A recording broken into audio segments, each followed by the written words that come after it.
Afternoon, everyone. Happy Friday. Welcome to Tejano Virtual Events. This session is a reading workshop by Rose Galindo. This session will be recorded so that you may come back to it later if you need, and so others who may have missed out on today's events will be able to come and watch it. Thank you.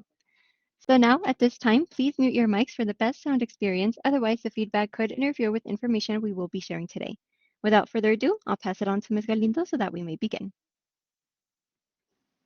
Hello, my name is Rose Galindo, and I'm a professor of ESL and developmental reading here at El Paso Community College. And today I'm going to try to synthesize, right, what we can do to become better readers in the classroom. Reading is a big, big, big, big topic, right? And there's so many skills that go into the process of reading that I am going to try to narrow it down and give you a few tips that can help you become a better reader and a more successful student in the classroom. So Ms. Darla, welcome, and Ms. Jocelyn, welcome. If you have any questions as we go through this workshop, just raise your hand and I'll be happy to address your question. Okay, so let's start off with what we're going to learn in this workshop. Okay, we're going to start it with the concept of what is reading, right? What does the brain need to do to read? So a little bit about the science of reading. It's really amazing that as human beings, we can actually perform this skill that is called reading. The difference between print reading and screen reading, I think it's something very important that we need to start thinking about, because we are at this moment in a very exciting time, because we are transitioning from print materials to reading on the screen. And how does that affect the way we comprehend and understand what we read? We're going to talk about some tips to help you begin to focus and check in on your comprehension. The fifth point here, we're going to discuss the importance of writing to learn and remember, and then how to take notes as you read.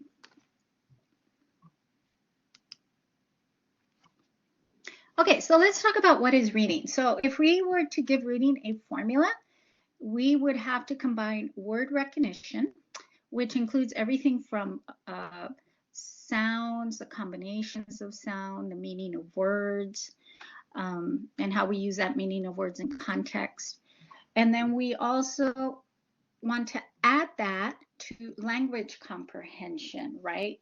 How sentences are put together, how those words are used in those sentences. And once we combine word recognition, or what we would call decoding, with language comprehension, that would equal what we call reading comprehension.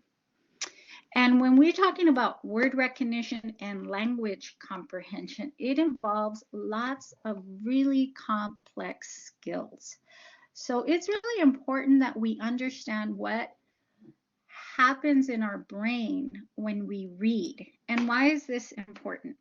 Well, because we were not born to read. Reading is not a natural or innate skill to the human.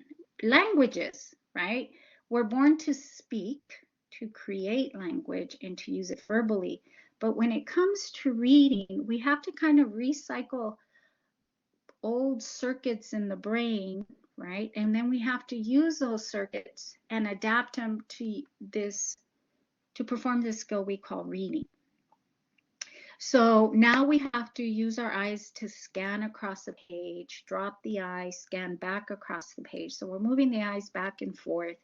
We're looking at symbols on that page. We give that symbol a sound. We connect that sound to other sounds that then create a word, and then we have to create that word meaning.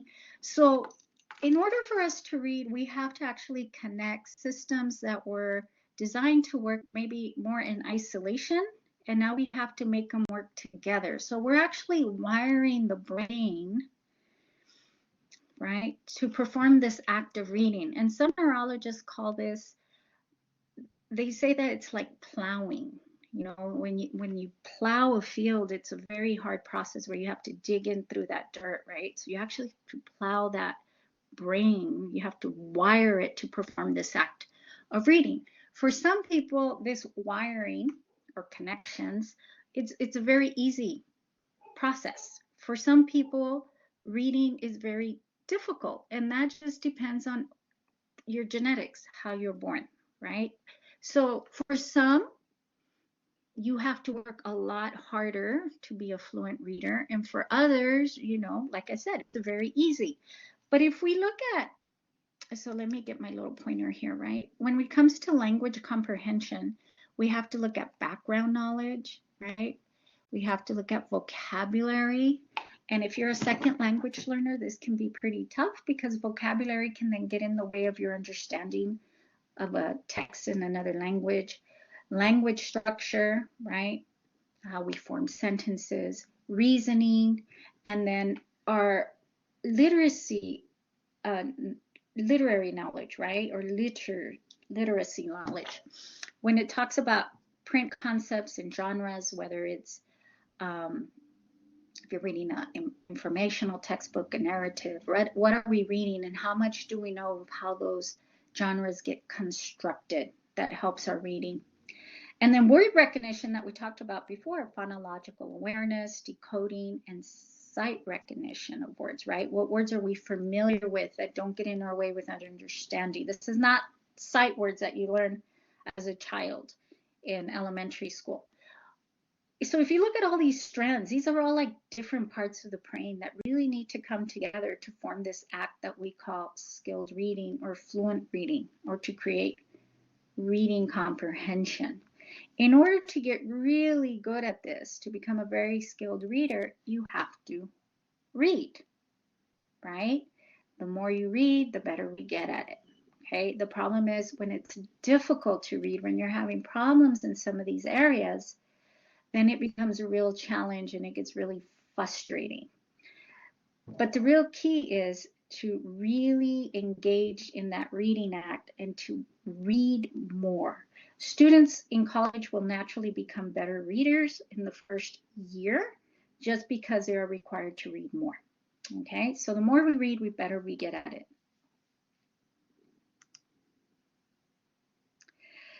So now we're going to throw something else into the mix that we're seeing a lot, right? Because we live in a world of technology, and that is the difference between print and screen reading. So right now the research is out and lots of investigations of what is the difference between print and screen reading, and is there a difference when it comes to how we comprehend or how we read? And the research is still ongoing because this is new, especially since the pandemic that we all went on to computers, right? Especially the kids in school, they did more reading online.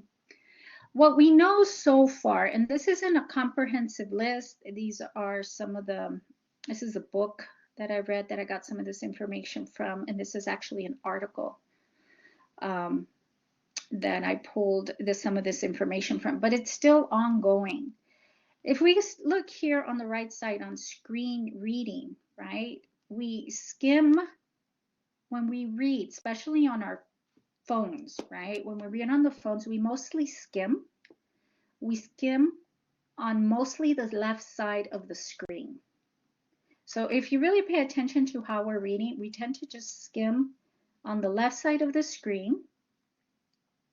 And then we look at the bottom, we read the top, we go to the left, we go to the bottom, and then we go back and then we just kind of select what we need. We go back and we kind of cherry pick the information that we need, but we really don't read in depth when we're on screens, when we're on our phones, okay? Why is this important? Because if we download one of our college textbooks onto a tablet or onto your phone, or you read it online, what we tend to do is we tend to read the same way that we do when we're on our phones. Okay, so we're going to read that text the same way we're skimming on our cell phone. And we have to be very aware of that action, because when we read on our cell phones, we know that it's more difficult to navigate long text. Okay, and your college textbooks are longer, okay? People state that their mind is less conducive to learning. Your mind is not set up to learn when you're kind of reading on a cell phone or a tablet, because we're so used to using these devices more for activities that don't engage much learning. You know, we play games, we check in on social media, which we don't read, we just kind of skim through, right? We don't use the phone to engage in learning as much. So we're going to be very careful that if we're downloading those textbooks on our phones, on our computers, that we're downloading those texts to learn, and that we don't want to read those textbooks the same as we would read a Facebook post, right? Or something that we're just reading online. We also have to, they're looking into a lot to this blue light and how it's affecting our brain, right? How it's keeping us up and affecting the way we sleep and our sleep patterns. And if we don't sleep well, we don't learn well. So if you're a screen reader, be very aware that of how you're engaging with that text on the screen and what you're reading. It becomes much more important. What we know from print is that we tend to pay more attention to detail. It's easier to navigate longer text because you can just quickly thumb through them. And what we know so far, this might change in the future, that they're more conducive to learning, okay? You know, we know that the brain adapts to the circumstances in front of us. So if we know we're getting more screens and that becomes our new normal, the brain is going to hopefully start to adapt. That's what the studies are being looked at now.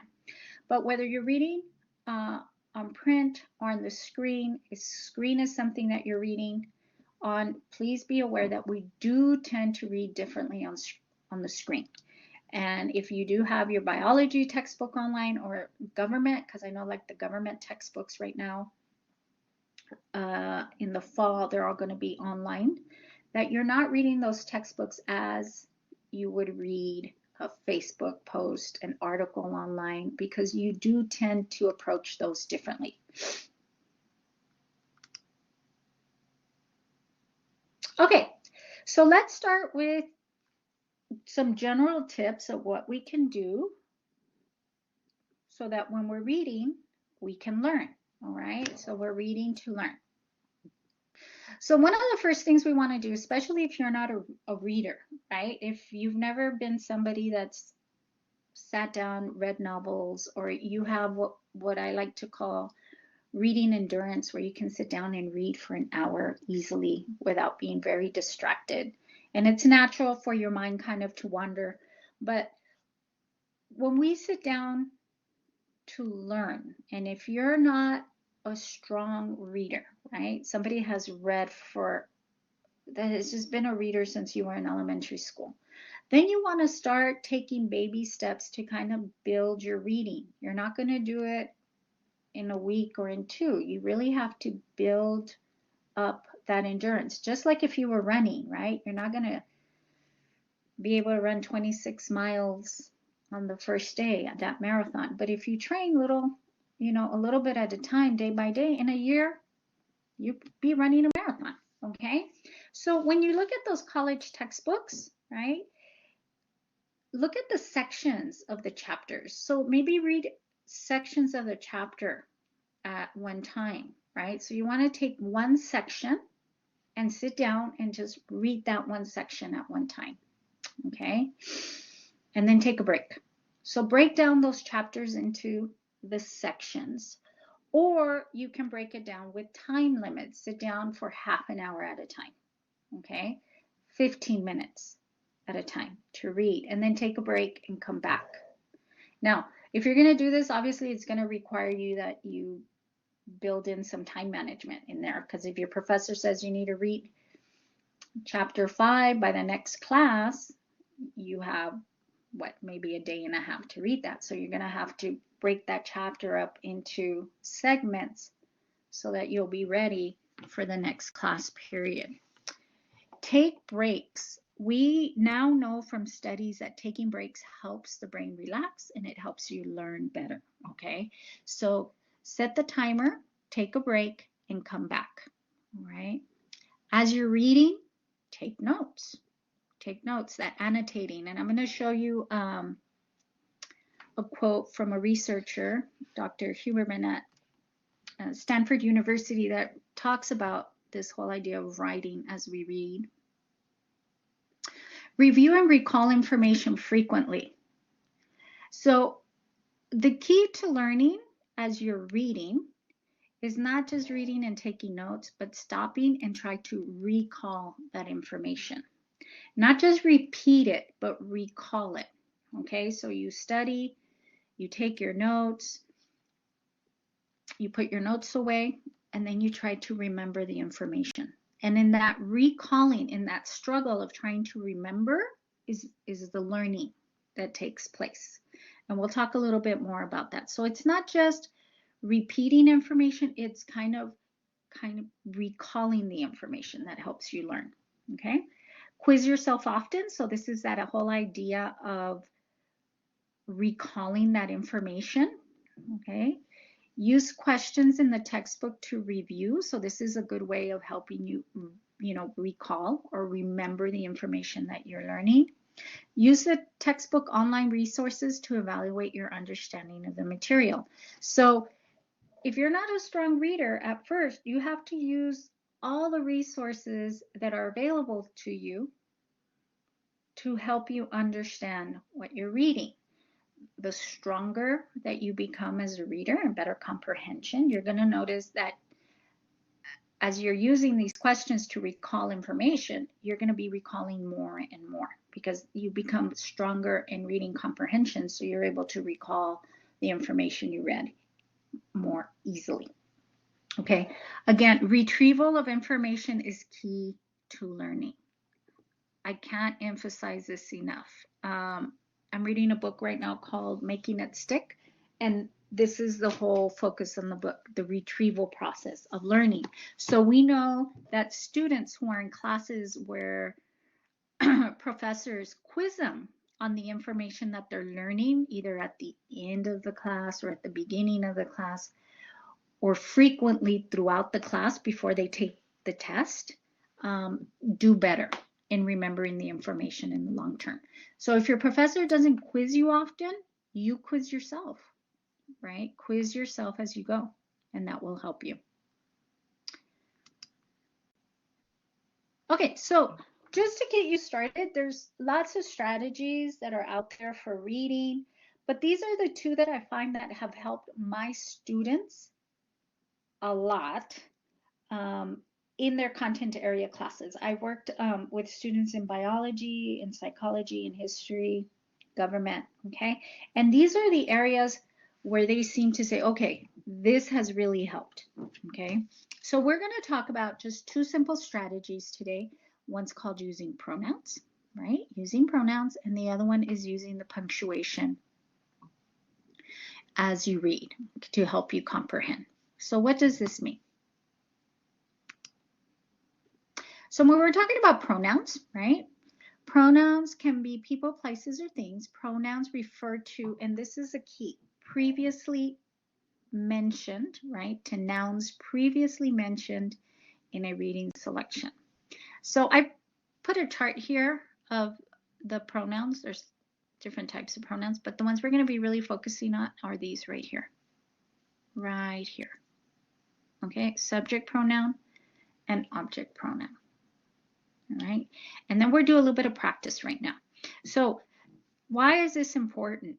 Because what you're learning, they can mention something in the sentence before, and then in the sentence that follows, they're going to mention it using the pronoun like it, he, her, or they can be using this or they as pronouns to refer to something that was mentioned previously.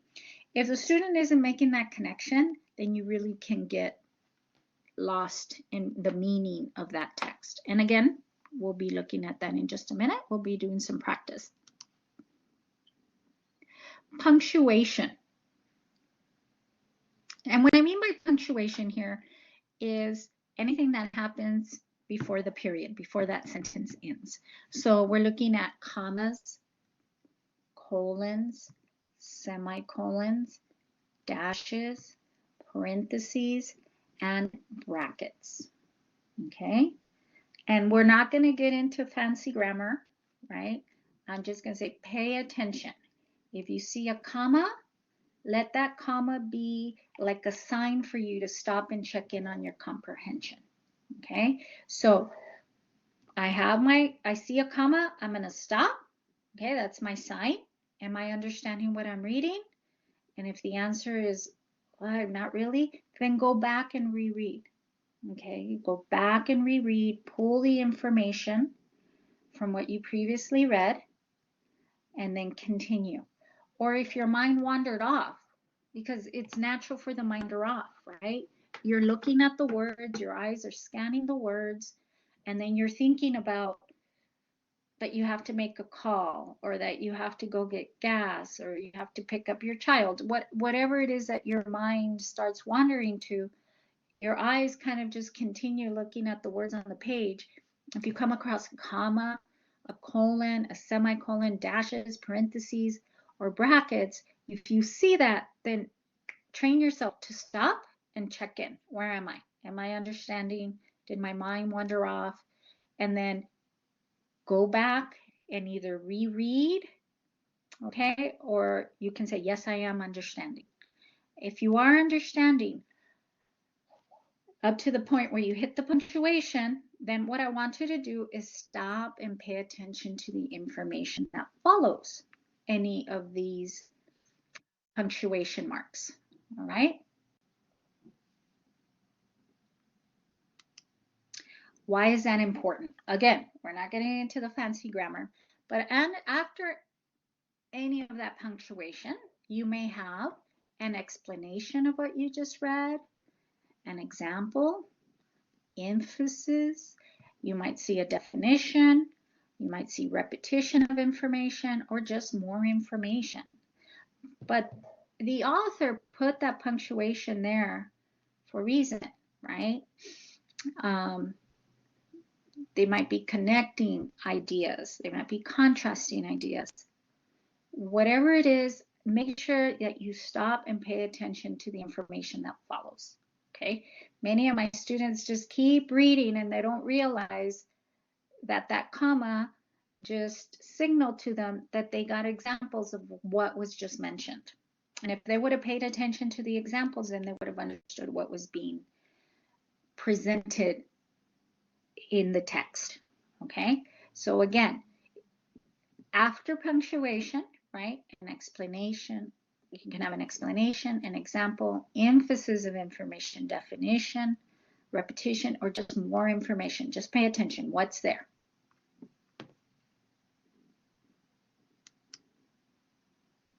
Okay, so let's do a little bit of practice here, and I'm going to share my screen.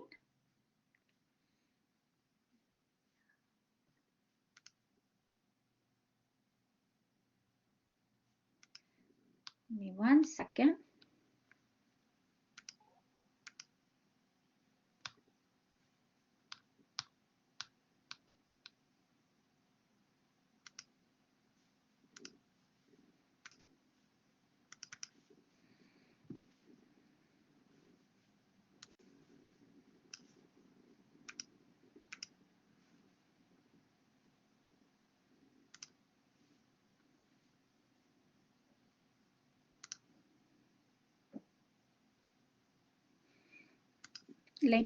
Ladies, it won't let me share. Okay, let me try it another way.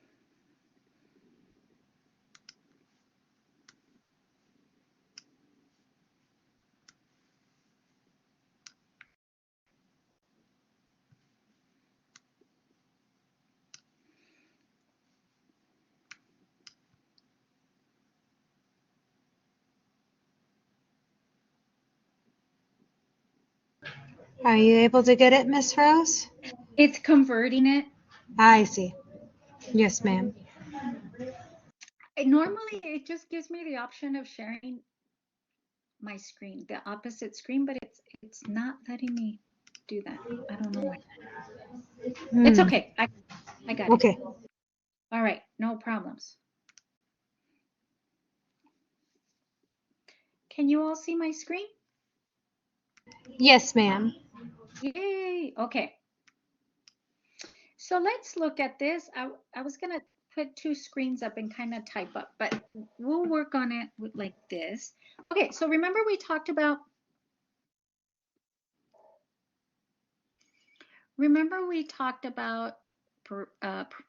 pronouns and punctuation. Okay, so this is a biology textbook. Okay, it's chapter 8, and this is the textbook they're using currently in the biology program. So let's look. We're going to look for a couple of, we're going to read a couple of a couple of paragraphs, and we're going to look at what we just learned, right? Pronouns and punctuation. But even before we do that,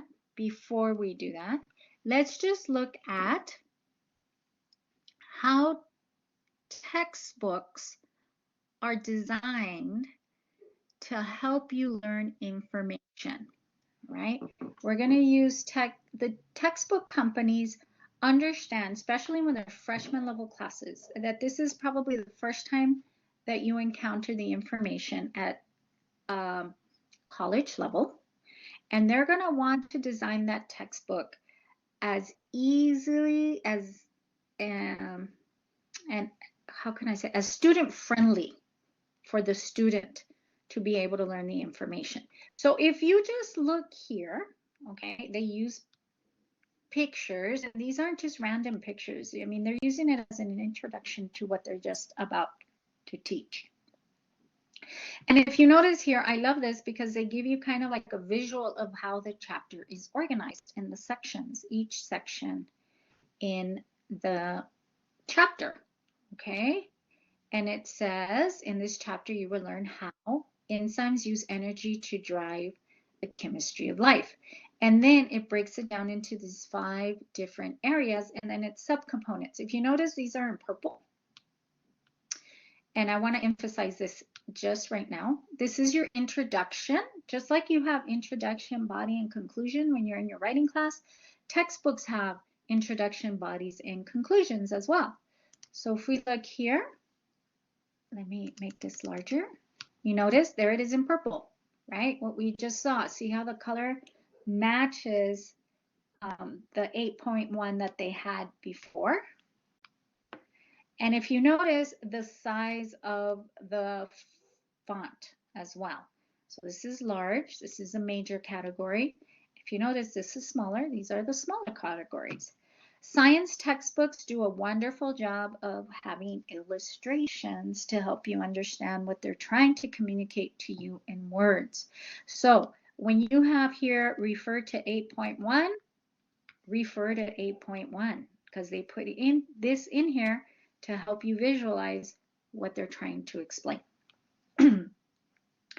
Okay, I talked about how recalling information is important to the learning process. So when you look at these questions, we tend to ignore them, but these are really important because they're really setting up your mind. It's telling you, this is what I need to look for. This is what I need to understand in this section of the textbook, right? Explain how energy is transformed in a chemical reaction. So by the time you finish reading and taking notes, you need to be able to answer this. And this is kind of like your guide. Yes, I am understanding, or no, I am not understanding, right? We keep going. Again, okay, the figure that it's giving you for you to understand. See, still the font is smaller, so we're still under 8.1. And then you have these images for you to look at, right? And to help you understand the concepts that they're trying to learn. They're asking questions. Remember, try to answer these questions because that's what's gonna measure how well you're understanding.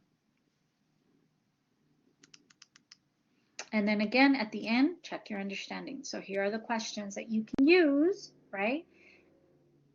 So you can evaluate your understanding of that section.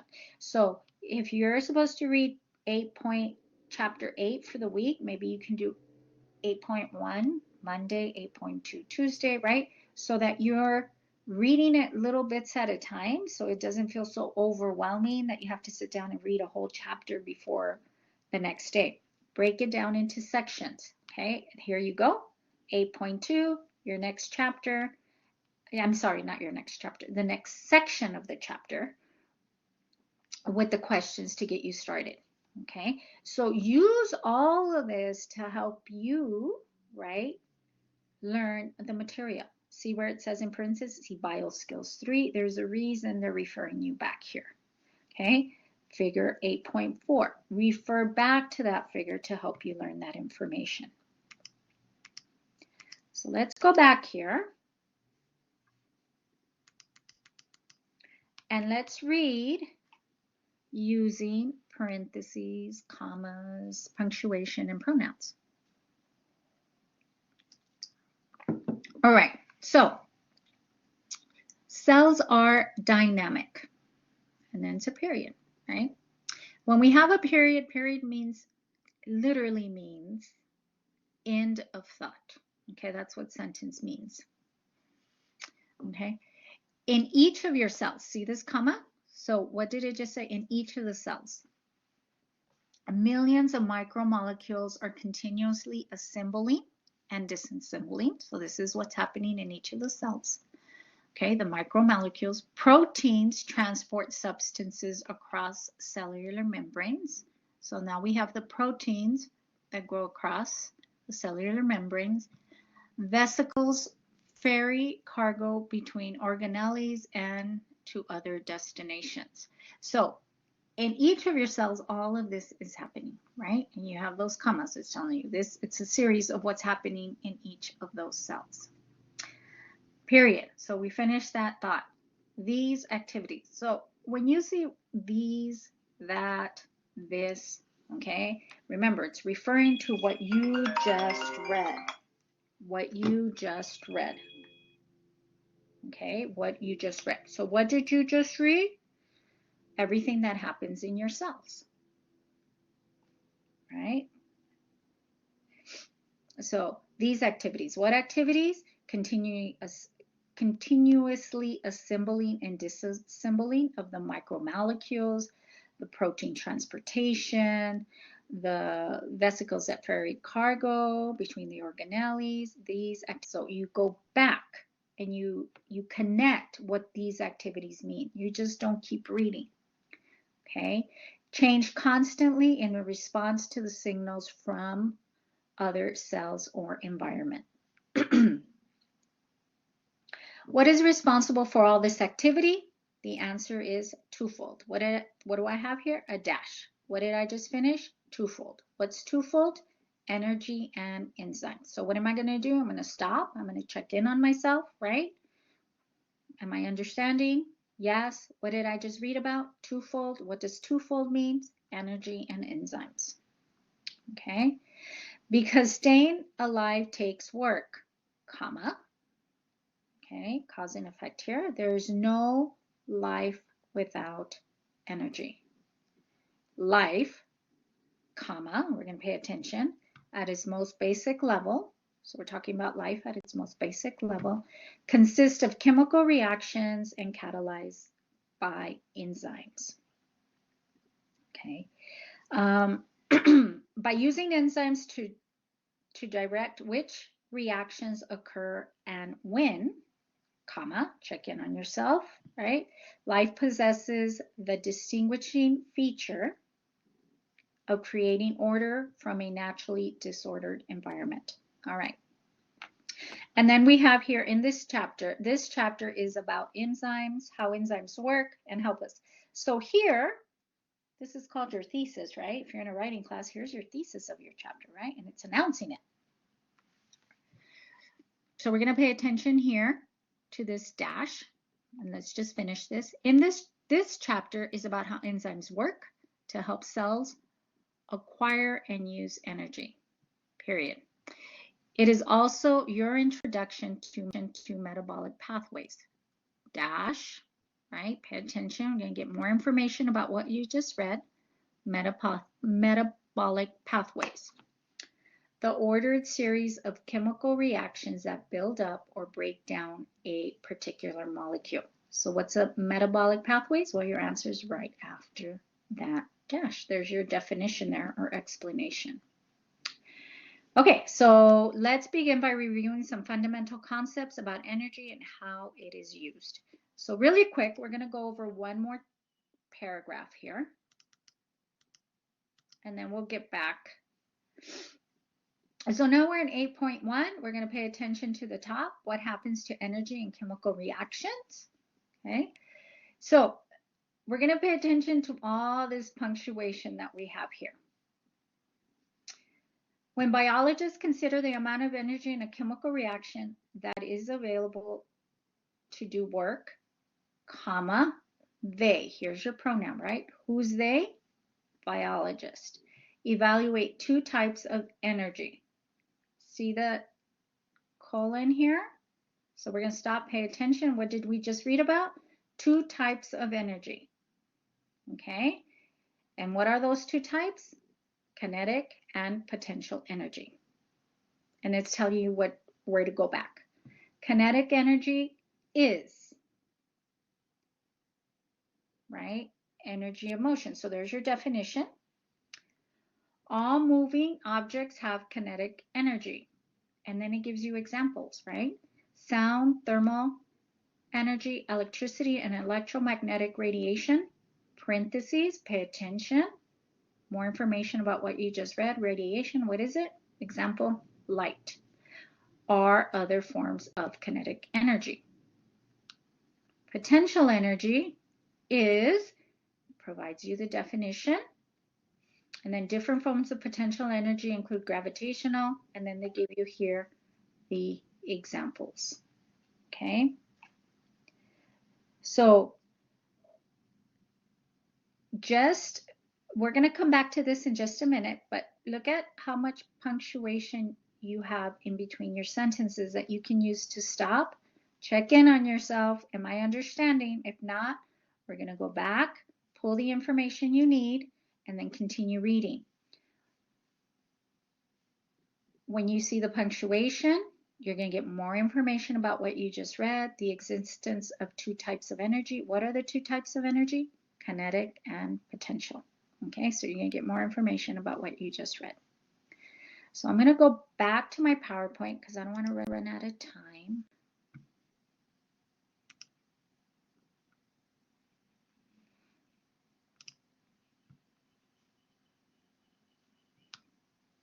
Okay.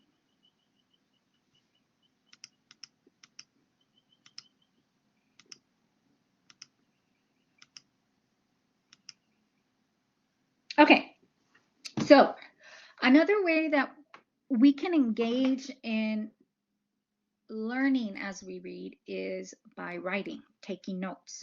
And I can't emphasize how important this is. So I like to listen to a podcast. It's called the Huberman podcast or the Huberman Lab podcast. And Dr. Andrew Huberman is a professor of neurology and ophthalmology at Stanford University. And he interviews all sorts of experts when it comes to science. And he just posted this on March 24th of this year. And I showed it to my class, not that I need to put it in this workshop. So this is what he wrote. The value of reading and writing things down that we read or hear cannot be overstated.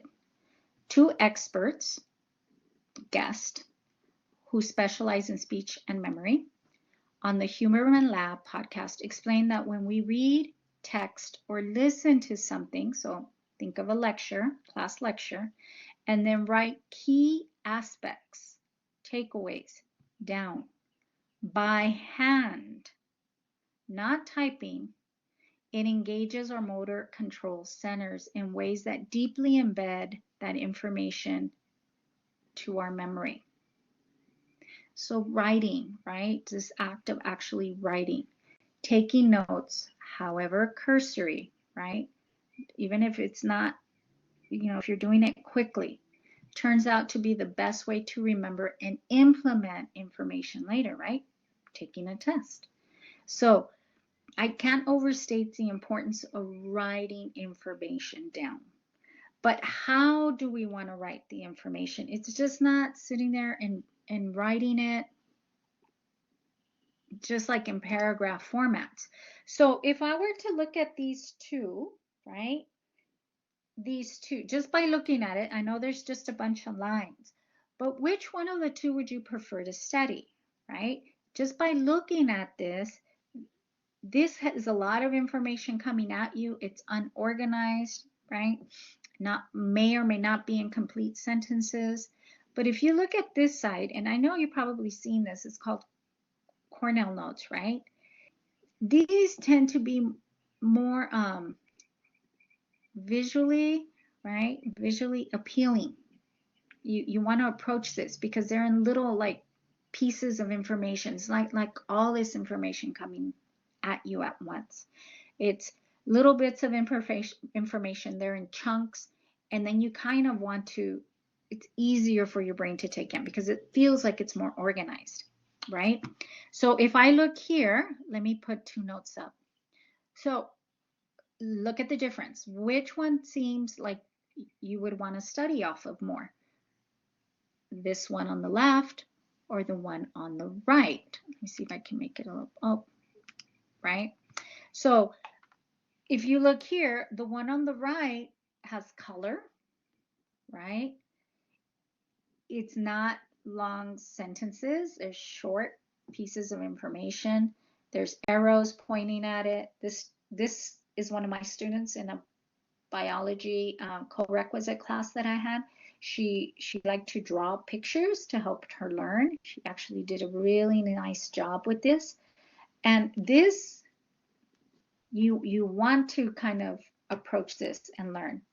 This, and I just kind of typed it out, but imagine if it was written, it would all be together and probably be a little bit harder to learn or study from when you have all this information kind of like in paragraph format or sentences that just keep going and going and going and going. We tend to prefer this. Our mind tends to gravitate to this a little bit more. So when we organize our information. So how do we want to organize that information? So let me pull it here. I do these for my students. I call these reading guides, but towards the end of the semester, they're doing them on their own because it helps them so much. So if we look here on this side, on this column, and we're just adapting the Cornell note format, okay? That's all we're doing. And we're using it to read the chapter of a text. So on this side, you want to think of general, and over here on this larger side, writing the specifics. So use the headings and subheadings that we just talked about to be the guides as you write. So here's your heading, introduction, right? List goals of chapter. So you can put here goals of chapter, and then you just write them out. Themes you would study. And as you're writing, you can create questions, right? Or you can put a statement, list goals, and then you can put the specifics on this side. If you notice here in bold 1.1, because this was the first section, and then there was a lot of definitions. And if there's examples, you can put the definition followed by the example, explanation of traits, and then you can write the specifics here on the right side of the page. Remember, we talked about reading to review, right? You want to retrieve the information, okay, to learn it. So after you finish writing the section of notes, you can go back, you can cover this side, right? And then you can use this side to kind of create questions or to help you learn the information that you wrote in on the left side. Okay, so this is a really nice way to help you, right? Write the information as you're reading the chapter, to go back and study the information. I used to do this when I was in college, and I would leave spaces in between the sections. And as the professor was lecturing, and this is what my students did in class. They would do their notes before the professor lectured on the chapter. And as the professor was lecturing, I would just be looking at the information I had and I would go, okay, I got it, I got it, I got it. And at the same time, I'm reinforcing what I had just read in my chapter. Whatever the professor mentioned that was different from what I had in my notes, I would then add it, okay, in a different color or in a sticky note. I would just add that information. And I knew that was the information my professor gave. That was different from the information that I was learning in the textbook. Okay, so I'm at 146, ladies. Do I answer questions now, or what do you all need me to do? I didn't know how fast or how slow to. Take your time. When you feel like you're done, we can take over and close the session. No worries. Oh, I can do. Okay, okay, okay. So do you have any question, Miss Jocelyn, or who's there? I see. No, I don't have questions. I'm just listening to everything as you're going by and I'm trying to take notes. Okay, is there anything that helped you or any questions you have as you read that you might want some help on? Well, I'm currently actually taking biology, and at Oh, first, when I was trying to read the book, I was very confused because I'm not a reader and I just did not understand it at all. But what's been helping me is just like the videos my professor posts, but it won't be like that in every class that I have to take. So what I really like was the how you broke down um, like the parts, mm-hmm.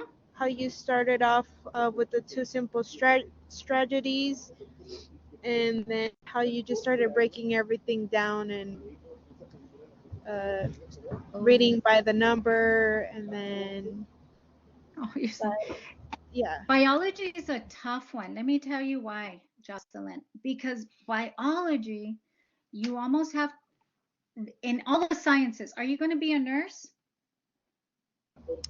I know a PA. Oh, okay. So you're going to be taking a lot of science classes, right? You're going through the science field.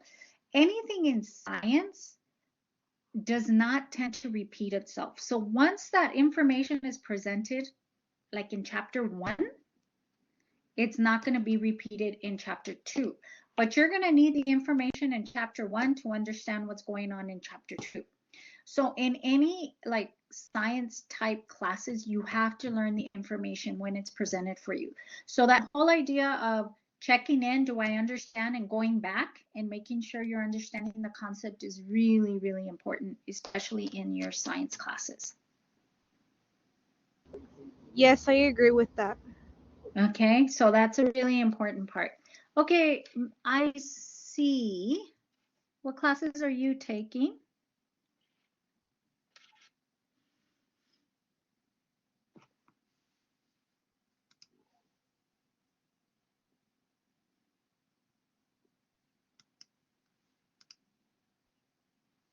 No? Okay, well, I can show you. So if we were to go back just really quick, we were to go back to this biology chapter. Let me see if it lets me share it. Right? If we were here, and I can't do a side by side because it's not letting me share, but what we can do is we were going to, if we're doing this Cornell notes, right? If we were going to separate them, and it's really important that you do from right to left because that's how we tend to read instead of, I know students want to do it from top to bottom, like if they were writing paragraphs, but the whole idea behind Cornell notes is that you're not writing paragraphs, you're just writing quick phrases. So you can put on the left side, you can put 2 types of energy, right? And then you can put kinetic, and then you can put the definition on the right, and then you can put examples, and then put the examples on the right. And then on the left side column, you just have this general information. And then you have potential energy, right? Number 2, you can actually put 1 and 2 because it's talking about 2. You can put first type kinetic, second type potential, and then write the definition and then the example. If you notice here, it says figure 8.1. So figure 8.1 is the visual of what they're trying to explain here. And you can actually put on your notes, figure 8.1, page, whatever page, I think I cut off, page 176, right? To help you understand, or to help you go back to the book if you need to understand the concept a little bit better. So if there's no questions, I'm going to stop here. I'm going to put my information in the chat box. Ms. Jocelyn, if you want to get a hold of me for more help, or if you want to bring your biology book, I can help you. There's my email. I am at the Valle Verde campus in 1110. I'm happy to sit down and help you with whatever you need. Okay. And I will stop Okay, here. thank you. You're welcome.